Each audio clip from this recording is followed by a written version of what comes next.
Hi guys, it's me Asher Hernandez, and I just want to talk about the issue that I'm facing today that Filipinas Today posted that is something relevant for them. Let me explain about it and let me summarize the scenario as well.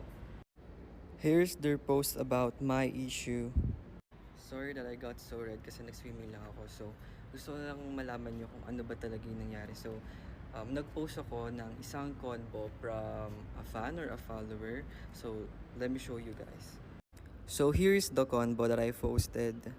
And then, pinaliwanag ko sa kanila, ano ba yung context nung convo na yon. So, nagpaliwanag naman ako doon. So, let me show you guys kung anong klaseng paliwanag ng caption na nilagay ko doon. So, gusto ko lang i-tour.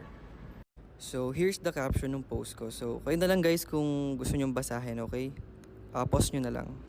So, ano nga bang gusto kong iparating sa post na yun? I just want to tell you guys that you deserve the credit of your own hard work. Kasi napansin ko dito sa Pilipinas, whenever you get your achievement, whenever you reach your goal, bakit laging si God yung nagki-credit? Bakit si God yung pinagtithankyuhan?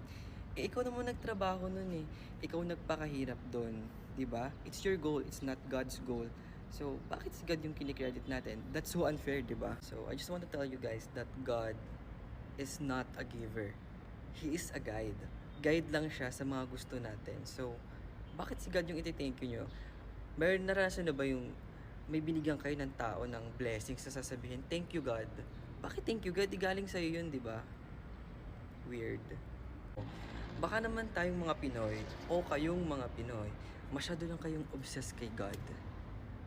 Pati hindi na lang kayo mag-focus kung ano yung real life, di ba? Pero sa bagay, paniniwala nyo rin naman yan. Pero bakit pinapakalman nyo yung religion ko?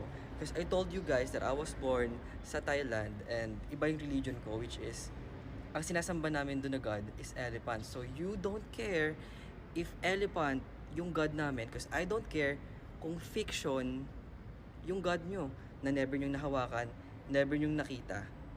Kasi yung elephant sa amin nakakatulong sa bansa namin. Eh yung fictional nyo na gods. And yun lang guys, gusto ko lang na irespeto natin yung paniniwala ng bawat isa. We all know naman na human made lang yung mga god na yan.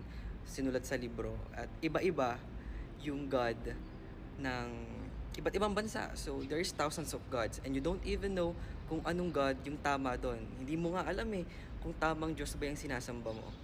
Pero actually Christians lang naman yung may impyerno. Syempre sila tong sikat. Matatakot ka mapupunta ka ng hell. So what if maling God yung sinasamba mo? Papunta ka ba sa impyerno?